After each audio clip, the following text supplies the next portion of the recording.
So both of the she's that I've been talking about lately have done nothing wrong.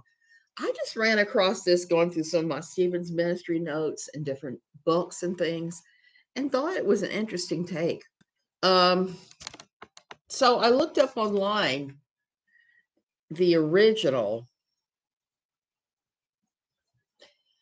Hare Psychopathy test, and we're going to go through it line by line and tell me if it fits certain people. Tell me if my thinking is flawed or right on the target. If you don't know who I am, I'm Suzanne Titchmeyer. I used to write for Pathos, a column called No Longer Quivering, for 10 years. Do the YouTube things, hit like, subscribe. These are my opinions. Don't bully anybody I'm talking about, please. Because that would really suck. Going real life. Hey, Brenda, pause. Hey. And I'm in that part of the day where the sun is coming through and lighting up everything here. It makes my room look like a dark cave. Let me see if I can turn on a few more lights. I don't know if that does any good, but I'm going to do it anyway. Okay, so as I was saying, I stumbled across this thing that I knew about, but I'd absolutely forgotten about. So here goes nothing. Okay. I wonder if there's any way to print this big enough print so that I could see it.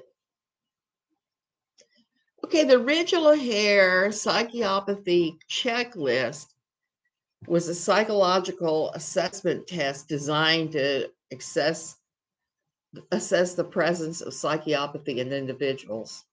It's a 22-item checklist of perceived personality traits and observable characteristics.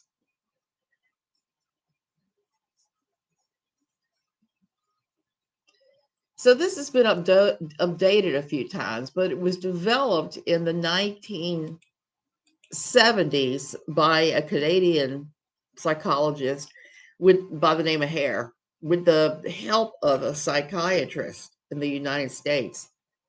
So let's dive in and see what this thing says.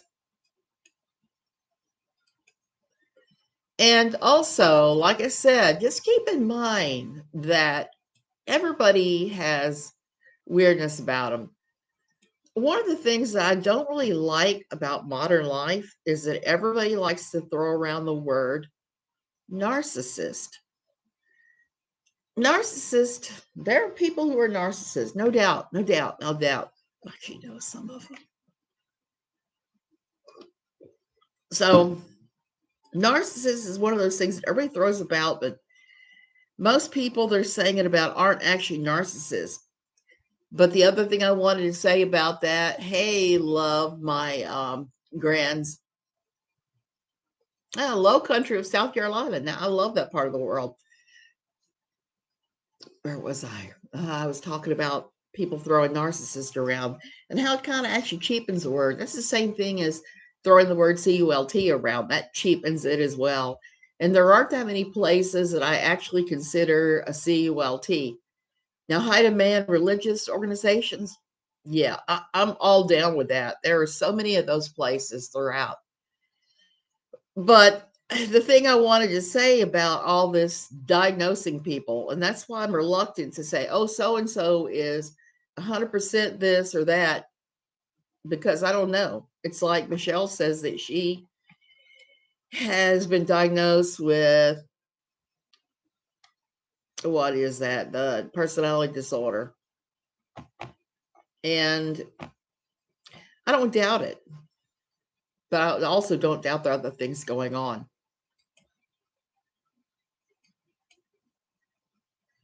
So this era of diagnosing everybody online is it just cheapens the entire process. That's why I'm just reading this aloud, and tell me if you think this fits various people you know. Number 1, glibness, superficial charm. And your choices are definitely present, possibly present, definitely absent. Everybody exhibits charm. Oh, I know what I was going to say. Just like everybody has some narcissism. If you didn't have some narcissism within you, you wouldn't even get out of bed in the mornings. You would just be like, narcissism is the thing that drives a lot of us, for good, for bad. Everybody has narcissistic traits. Does some people have lots and lots more? So the charm and the superficial thing, it really hits so many people. Good morning. Oh, hey, Bliss Kingsley. I am happy to see you here. Okay, let me go back to that stupid list. Ego, bleh. Previous diagnosis as psychopath are similar. Definitely present, possibly present, definitely absent. Well, that one, not so much, because we don't know what anybody else's diagnosis is. And like I said about the lady I was talking about yesterday, Michelle, we don't know really what her diagnoses are, because she is so far all over the map that it would be hard to say. Number 3, egocentricity and a grandiose sense of self-worth. Definitely present, possibly present, definitely absent. Number 4, proneness to boredom, low frustration tolerance. I think for that, you could say that a lot of people have that. If they don't have something happening, if there's not drama happening every day in their life, they're going to manufacture the drama. They're going to make it happen. We see this in a lot of the mean girl groups that we see on YouTube, on Twitter, on Facebook. You see the mean girl groups that will do this, that they will always have some kind of drama going on. They're always accusing somebody of something. They're always ratcheting up the tension. But if you know an individual in your life that does this, that's always creating drama and making you just kind of nuts because you can't figure out why they're doing this stuff, it may well be that they have that thing going on where they can't stand boredom.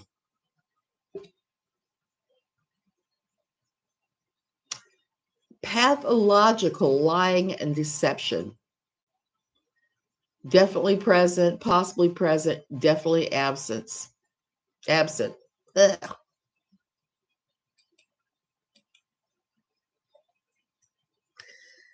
I think this one is the most interesting to me, the lying. Why do I say that? Well, I try not to ever lie. Now, of course, I've told a few little white lies like, oh, yeah, that dress looks great on you, things like that. But most of the lying that I've ever done is to keep from hurting somebody else, somebody that I can see is struggling, and me saying something like that is going to send them off the deep end. There are more productive ways to handle boredom, such as getting a absolutely, getting post-grad degree, develop a hobby, develop some kind of complete and total obsession. Like I am suddenly obsessed with sea beans. And that came out because I saw one and was like, what is this thing? Had to go look it up. There's no reason to ever be bored as long as there are books. I'm one of those people too. Plus, I've got to say, boredom sometimes is actually kind of nice. I like the days when I don't have to do anything and nothing's going on like today, because my allergies are going haywire. So it's nice not to have to actually have something on the schedule. Conning, lack of sincerity. Lack of sincerity. I look at that and I just think of people that mindlessly babble out thoughts and prayers anytime anything really bad happens, instead of saying, gee, I'm sorry, what can I do to ease this? They go straight for thoughts and prayers. And I'm not saying that all of them have psychopathy, not at all, but that certain glibness, that insincerity, it just rankles with me.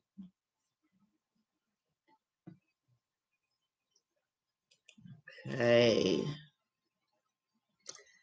Lack of remorse or guilt.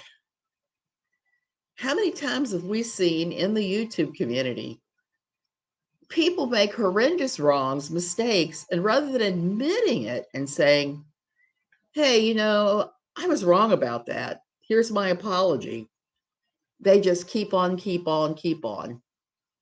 I also do a small lie so I won't hurt their feelings, like they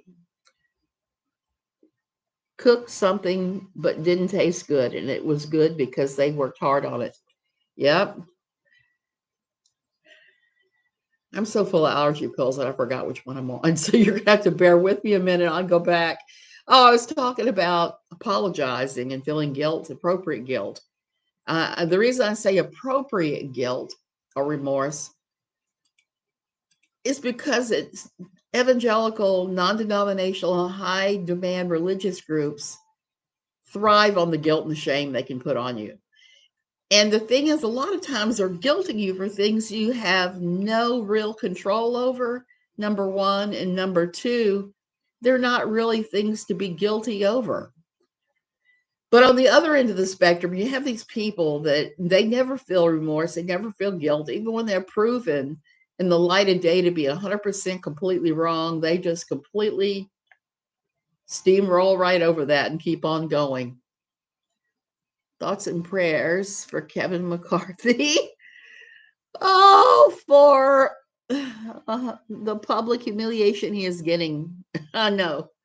And I'm looking at that going, why don't they just pick somebody else that's less problematic and more middle of the road so everyone can vote and just move on?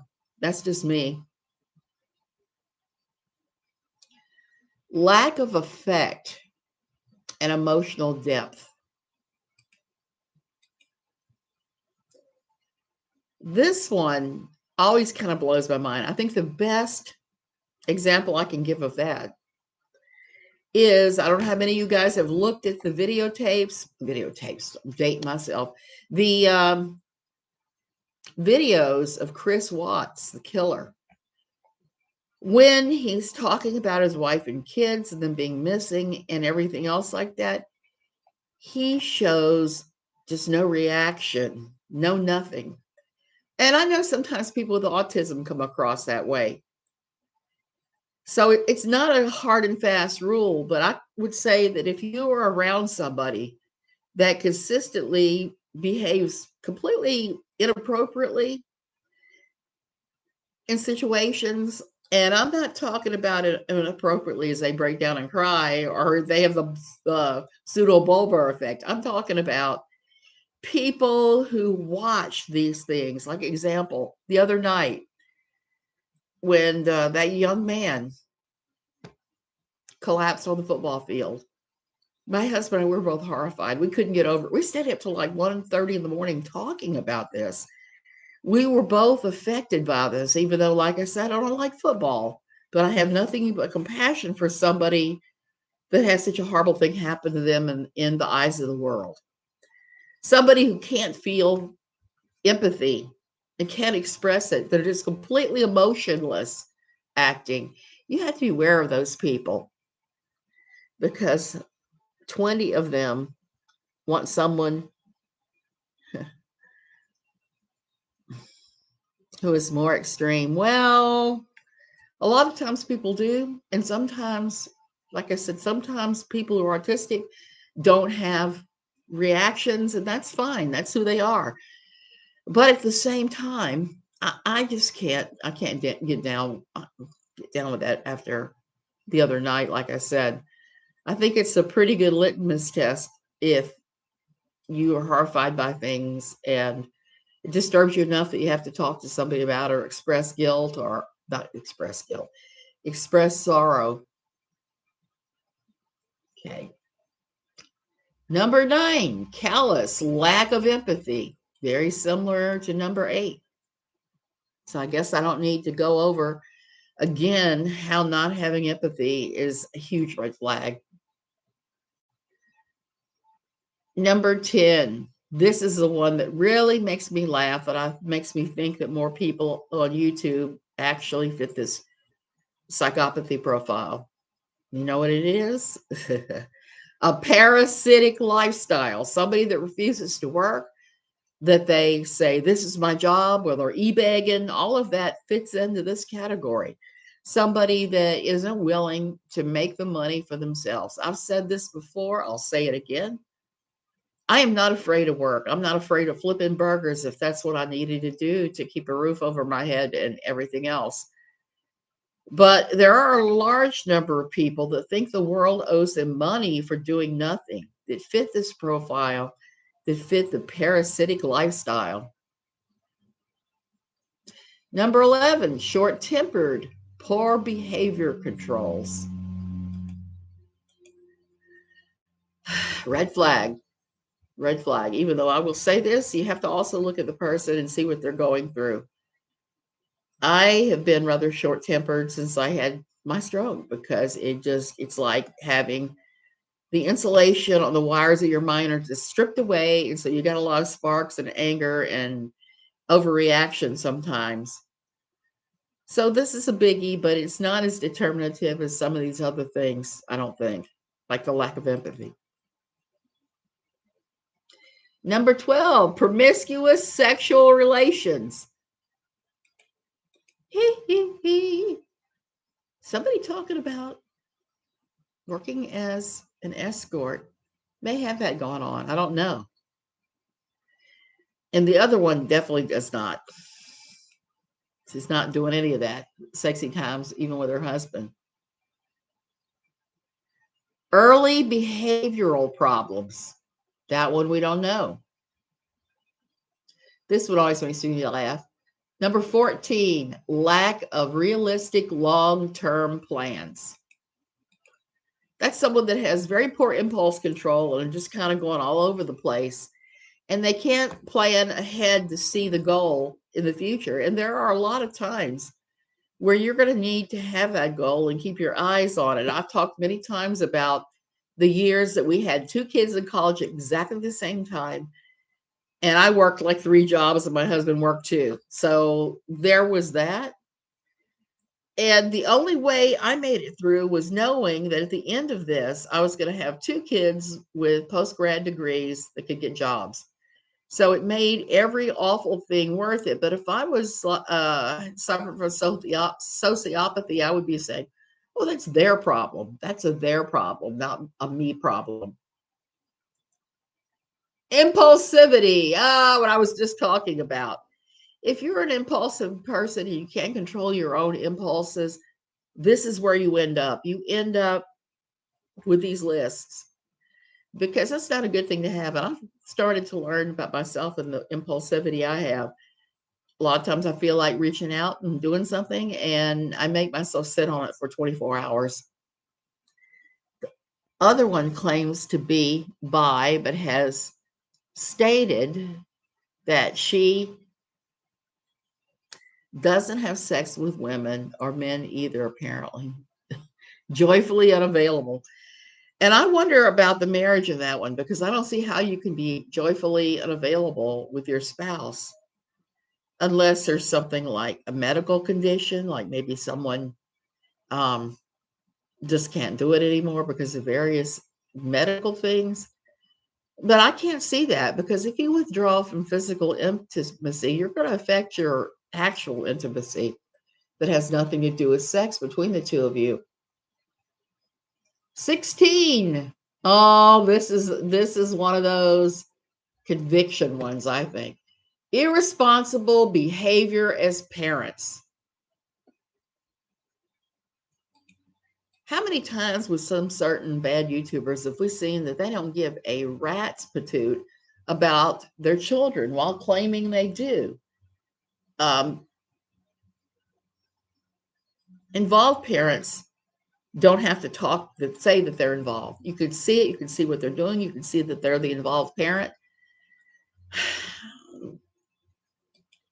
Those that aren't, that treat their children like hostages to fortune, that have no independent feelings, just warp their kids. One of the letters, the LGBTQA is A for asexual. Java man, I understand there are asexual people. She's never given any indication that she's one of those. And I can't keep up with the letters. I'm old. So when I say those LGBTQ, I'm referring to the whole spectrum, everybody.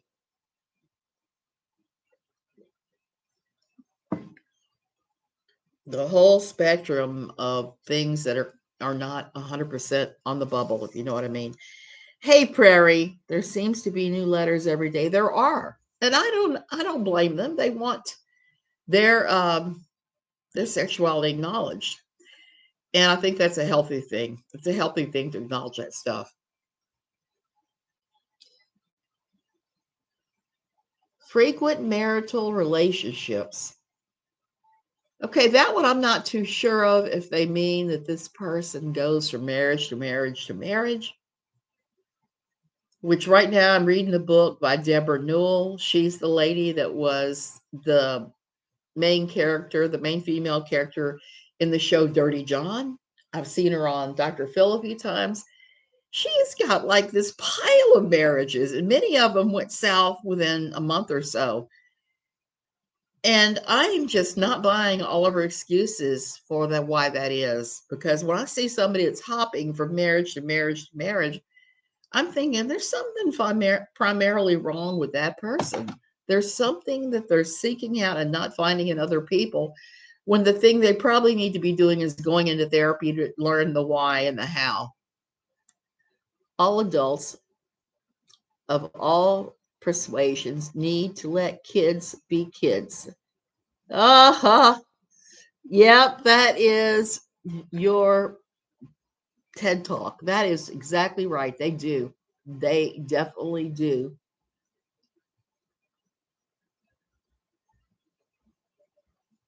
They actually do. Okay, let's go back to our silly list. 18, juvenile delinquency. 19, poor probation or parole risk. Oh, you mean like all those guys on Love After Lockup that are coming out going, oh, baby, I love you. I love you. We're going to have this perfect house, this perfect family, this perfect everything. And 6 months later, they're back in prison for stupid things. In fact, this list could apply to Love After Lockup too. I'm going to have to post this on the Love After Lockup Reddit, because so many of these guys fit all of the stuff on this list, or the majority of it.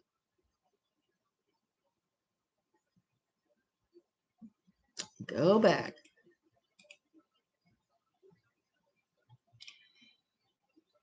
Number 20, failure to accept responsibility for own actions. To me, that's one of the most problematic things in this time frame. A lot of people just won't take responsibility for anything they do wrong. And I think that's really sad, because for me, realizing I've made a mistake, backing up, saying, hey, I'm sorry, I did this thing, it was wrong, it's an important part of who I am. And it's how I cope with things sometimes. And it's always hard to do that. I get that. I get that.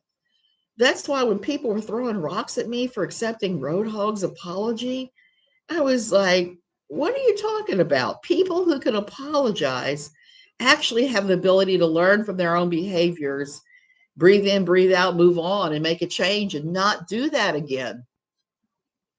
Not at all. So apologizing is an important skill. And a lot of people just lack that altogether, but they lack it worse. 21, many types of offense. Oh, wow. Yep. They fight with everybody. They give offense to everybody. It's a pretty crazy thing. And they act like they have perfect rights to do that, to offend everybody. And the last question, drug or alcohol abuse, not a direct cause of antisocial behavior. That was the thing in the show Dirty John and in the book that I could not get over, is for how long John Meehan had been using drugs. He had been abusing drugs for many years, and he was an anesthesiologist nurse, so he had access to this crap. Drug abuse like that is just not what everybody does. I mean, I've known a lot of addicts in my life. I still know a lot of addicts. I have addicts in my family, addicts to alcohol, to pills, to various things. But the kind of addiction we're talking about here is somewhat different than all of those. There's a lot of different reasons why somebody would go ahead and abuse alcohol or drugs. Sometimes they're self-medicating. I mean, I can get that. I used to self-medicate myself with pot.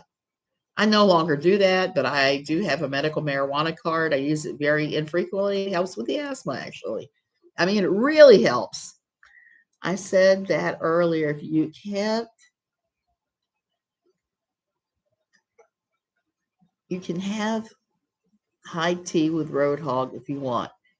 We don't friend shame. Yeah, that's exactly right.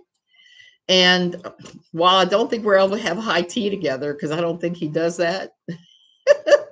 And I love high tea. Oh my gosh. There was a hotel in DC that used to serve the most over the top English high tea that I love going for high tea. It's awesome. Brits know how to live. Unfortunately, my metabolism didn't much like me going to do that. So like eating at places like IHOP, high tea is not always for me. But yeah, you're right. You're right. Hey, Greenworm.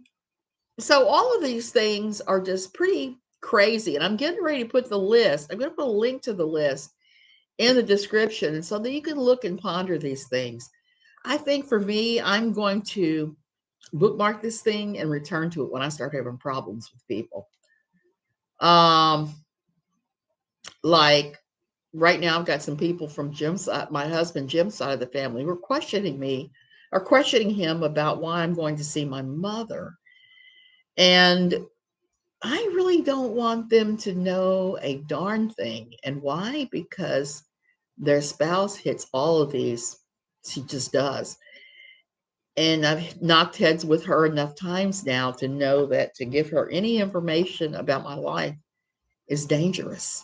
There are going to be those people in your life that you can't let them know everything. Hola, Fernando. Oh, so there's that. I had to laugh because last night, dear Catherine showed that she actually does read Reddit and other sites. People were asking why she hadn't posted about 7M in so long, and she started telling all these reasons why she didn't and what she thought of 7M and all that, and said she wasn't ordered by the courts not to talk about them. I don't think that's going to play out well in the courtroom. Family dysfunction. Yes, family dysfunction. Man, I got it hard in some parts of my family of origin and my family, my extended other side of the fence outlaws. Family dysfunction really sucks. You saw that. She got super cocky about 7M. She did. So I wonder what's going on there. I wonder exactly what's going on because she got suddenly very cocky. She made a bunch of claims about Robert Shin that I've not seen any evidence of. I wondered if she posted that after my Twitter post about the. Yeah, I wondered about that too. I wondered about that because she seemed yesterday. Well, I can't say she hasn't seemed off because she seemed very off for a long, long time. But when she posts, you could almost guarantee she's trying to make some kind of point and she's trying to put out a fire somewhere, or else she's trying to make money. That is what has gotten me so sick about the Demar Hamlin situation and her. She is working that crap and dragging all sorts of information about her son through it. I can tell you, I've woken up intubated before. It ain't no fun. It's no fun at all. But you will never hear me talk about Demar Hamlin and my own intubations and stopping breathing and all that, because it doesn't apply. It's apples and oranges. He had this traumatic event with his heart stopping, which was likely the hit that he took right before, threw off the rhythm of his heart. That's not uncommon. I forgot what they call it. It's a medical term with 2 C's. I believe that's what was going on. Very different than what happened to me. So I'm not going to bring that up. And what she's bringing up about her experiences with her son also have nothing in common with Demar. Nothing at all. It's just a way for her. She makes everything about herself. So there you go. A good book that talks about addictions is In the Realm of Hungry Ghosts by Gabor Mate. I'm going to have to download that because I've been recommended that 2 or 3 times, and I've read a bunch of books about this sort of thing and about alcoholism and how to deal and addicts and all of that. And it's just really hard to know what to do. It really is. And to this day, I'm not sure what I'm going to do about my mother. I think what we're going to have to do is set up something like Home Instead, where you get a home health aide come out and help her to make sure she eats, make sure she takes her medicines on time, make sure she holds her conspiracy rants to a bare minimum, and to actually do a little work around the house, just like general light housekeeping duties. I think that's what I'm going to have to do. I think she's going to reject every other option, and I'm fine with that. One of the options I'm going to suggest is that she moves here to Costa Rica with me and moves into my guest house, which I'm looking at right now. It's just across the yard. That would be a good thing for her, but I don't think she'll do it because she can't control what goes on here. And moving to a foreign country, I think is too scary for her, because you do give up a measure of control, because when you're in a country, you're agreeing to abide by their laws and their culture. That is the thing that crushes most Americans on the rocks at the 2-year mark, is the culture. At 2 years, people that don't get with the culture, who think that this is going to be just like their vacations, hastily decamp, even if they have to lose money by selling their house at loss. Will it be good for you? No, it would not be good for me. I'm just going to say that if she moved across into my guest house, it would be terrible for me. Her and I are alike in one way. We're both very private people. I have to have some alone time every day. If I don't have alone time, I go off the deep end. My husband has learned that about me, especially if I'm thinking about writing. If I'm thinking about writing and things are floating around in the skull, there have been times I've actually said, can you just please not for a few minutes? Let me think about this. Particularly if it's something problematic that I have to deal with, that I've got to think of a way around it. Stress is a big trigger for mast cell disorder. I know that, green worm. I know that. That is why I was freaking out the other day about it. The Myth of Normal. I did read that. That's a good book. For me, it wouldn't be good because, like I said, I have to have alone time to be able to write. It's just one of those things. And if I'm thinking about doing something that's difficult, I'm going to tell you guys, tomorrow my website is being published, at least the rudimentary, bare bones, more than just the page I have up now that has a few things on it.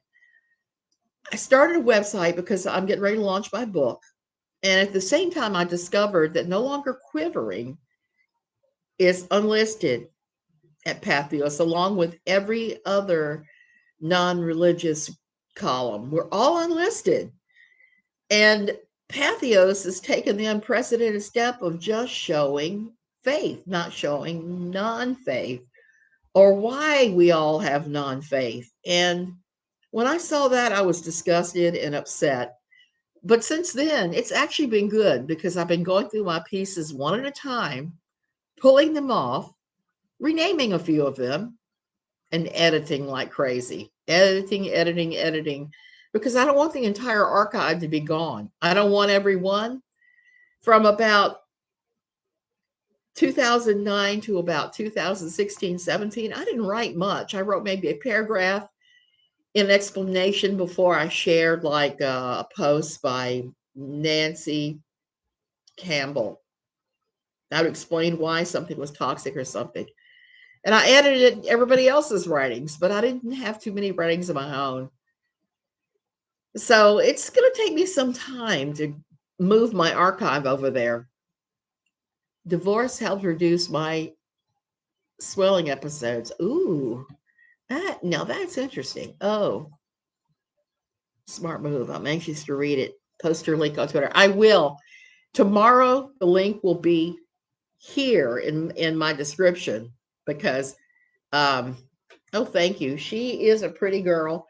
She moved in with us. She picked us. She's somebody else's cat. But once we started feeding the strays, she moved in. She'd hang around outside for about 6 months now. She lives in my bedroom and she spends about 80% of her time right where you see her now. And if she wants me to pet her, she has all these different ways of letting me know, including showing up and just tapping me on the shoulder. She's a funny girl. She is a funny girl. So my mother doesn't like cats either. So there's so many things. She doesn't like hot weather. So as I told my husband, I'm going to make the offer to let her live in the guest house, but I'm like 99.99% sure she'll say no because she is more insanely private and needs alone time than even I am. Yeah. My first cat, oh, it was a silver tabby. I've had a pile of tabbies through the years, including a couple of silvers. And she is absolutely the sweetest cat I have ever had the pleasure of doing, with one exception. I had a little cat named Little Bit because he was a teeny tiny little thing. He never gained full size. He was a neighbor's cat. When the neighbor moved, they left the cat behind on purpose. And I had to fish him out of the sewer where he was crying just piteously every day. Took him to the vet. He had all kinds of things wrong with him, including liver damage. And the vet said, he's over 10 years old. Just take him home and love on him. You're going to have the same outcome at the same time, whether we do an aggressive treatment or not. So we got him when he was over 10 years old, and he lived 10 more years. He was just the best. He was my little buddy. He was always at my elbow about like this, but he was more aggressive. If I were sitting on the sofa crocheting, he'd put half his body on my shoulder and the other half on the back of the sofa and be purring right in my ears. He was just right there with me no matter what I did. And it could be really funny sometimes, some of the things he would get into. And he was a little silver tabby like that, but he was actually smaller than her. And we don't even know why he was so smaller. The cat I have now has extra toes. Oh, wow. I had a cat like that when I was a girl that had extra toes on the front feet. I miss being able to have a cat. I developed allergies to them. I'm sorry. I have allergies to dogs, certain kinds of dog coats. And I hate it because I love dogs. I love my daughter's dog, but fortunately it has one of those short hair coats. It doesn't seem to trigger the asthma quite so bad. So I can be around it as long as I'm taking my allergy meds pretty hard. It was kind of funny when she was on her honeymoon, I was dog sitting, and the dog is huge. She's like 70 pounds. And she would get up on the bed at night and sleep with me. And what was funny about that is it was a huge king size bed like this one over here. And I would be on the very edge of the bed, just clinging on for dear life, because Keefa would get in the middle of the bed and just sprawl and take over all of the areas. Extra toes. Yeah. That's exactly what it sounds like. So Michelle did not go live last night. She had set up a live stream for her new channel, but ended up not going live. One of her big supporters exposed the names of Roadhog's children, which is never cool. We don't do that. You notice even with Dearest Catherine, when we talk about her son, we call him V. Very few people actually say his full name. And there's a reason for that. When you are on YouTube or anywhere on social media, you really shouldn't be doxing children. You should not. Children have the right to be private until they're old enough to decide whether or not they're going to be private or they're going to live some kind of a social life. Michelle sent some horrible texts to burnt toast. I saw that. I saw Toastgate. I saw all of the messages, and they were pretty horrible. Why would you send that to someone? Why? It's just like rubbing in salt. It would be like me texting KJ and saying nasty things about V. You just don't do that. There's some things in life that constant that you have to be polite about, whether you like it or not, whether you like the person or not, whether you because she lost her husband in an auto accident. She had an auto accident. For those of you not familiar with the burnt toast story, she was in ICU. She's got multiple broken bones and all kinds of problems. And Michelle sent her a series of very nasty tweets threatening her, and just awful. And this is why, one of the reasons why Michelle is banned on YouTube right now. That was one of the things that happened. So Toastgate, or poor burnt toast, I think it showed a lot of her supporters who she actually is. Now, the awful ones, like the lady that exposed Roadhog's minor children's names, are just awful people. And I guess a-hole birds of a feather stick together. People were speculating Michelle did it to get attention. I saw the change.org petition. So it could be negative attention, positive attention. We're certain, like a borderline personality disorder. If they can't get positive attention, let's turn around and try to get negative attention. And sure enough, she's getting a lot of attention for that. I never see. So you don't even say the first letter. I had questions about KJ's son. I would just say her son. That's a good way to do it. That was one of the things that I always found really hard with the anti-community. It was very hard for me for one reason.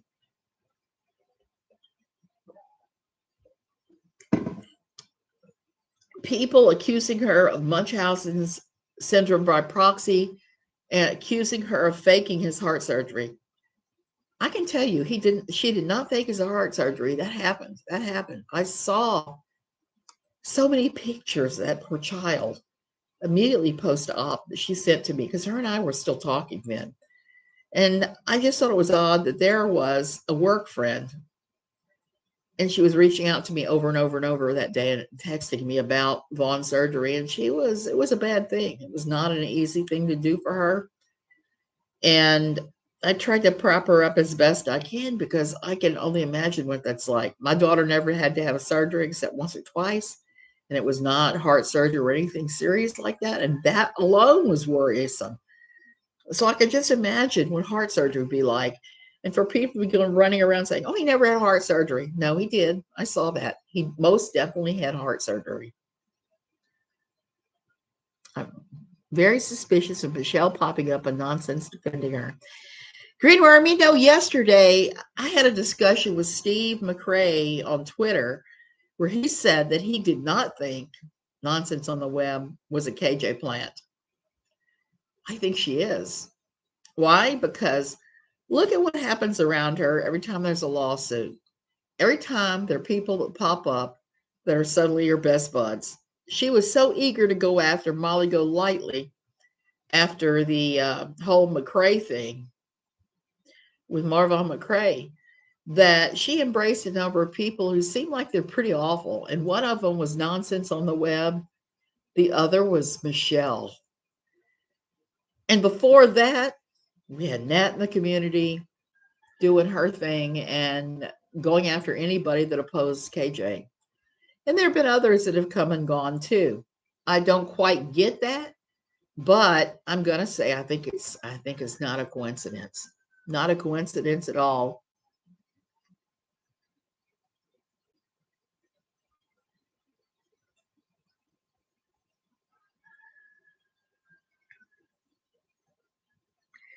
Greenworm, I'm thinking the same thing, but she never talks about that. Nonsense is just Esther. She makes me laugh because she was bragging about being a beautiful blue-eyed blonde. And then when she exposed herself, I was looking at her going, she looks just like Beth on Girl Defined, just like Beth. And she's not as silly and giggly as Beth, but she does. She looks just like her. And I don't think Bethany is the most attractive woman on the planet. She's got some pretty obvious flaws. So don't talk smack about how beautiful you are when really you should probably put a paper bag over your head compared to really beautiful people. I'm not saying there's anything wrong with her appearance. I'm just saying she's not all she said she was.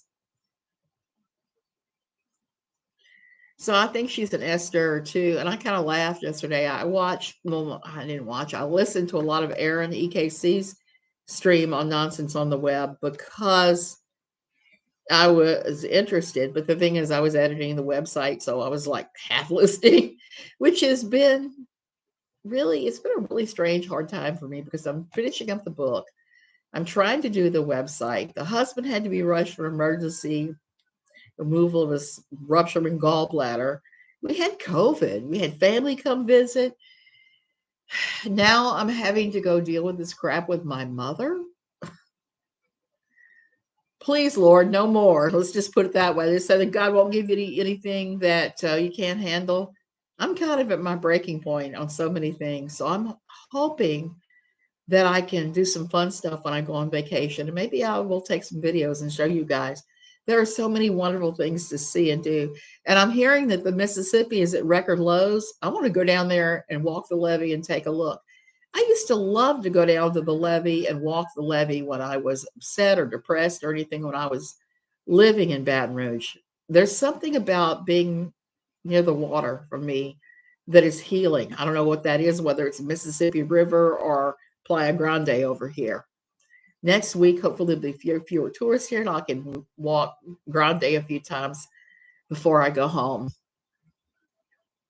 It sounds like Fiddler on the roof. Yeah, said, do not send me so much. Smite me with riches, and may I never recover. I remember Tevye saying that, not Tove, in the movie and the stage play. It's pretty funny. Pretty funny. Always wanted to visit New Orleans. Greenworm, I would suggest it at some point. My mother doesn't actually live in New Orleans anymore. She lives in Baton Rouge, but I have relatives galore in New Orleans still that I'm probably going to go see. I think my husband is going to New Orleans on Sunday. I'm not going with him. I don't think. He's going to visit all his friends. He worked for some years at the Corps of Engineers at the foot of Britannia Street, and he has tons of friends there still that have stayed with the Army Corps of Engineers there and retired from it. Unlike he hopping all over the place and getting different degrees and doing different things. I love Cajun crawfish. And that's the other thing. I am looking forward to having crawfish etouffee. That's my favorite while I'm down there. I will probably eat my weight in crawfish, and that's not necessarily a bad thing. So I'm going down there, and it's going to be a fight. I can tell you right now, without even going down there, there's going to be fighting. I'm not looking forward to it because I'm actually a peace and love kind of person. Even when I talking smack about Michelle, in my heart of hearts, I pray she gets help and that she manages to successfully overcome whatever substance abuse problems it seem like they're lurking. Okay, you guys, I'm going to go. I hear my husband has just returned home, and I need to go out and swim today because tomorrow they put all the chemicals in, and they're going to be here a while tomorrow. I can't swim on Saturdays because the chemical load in the pool is too much for my asthma. And they're going to be cleaning out the hot tub and turning it to salt water tomorrow, salt water of all things. And I may be able to sit in the hot tub. I'm so excited about that. I am just so excited about all of that. Take care, everybody. Like I said, even if I don't up Even if I don't do a video tomorrow, I'm going to upload a link to my site so you can at least look around the bare bones of it. Love you guys.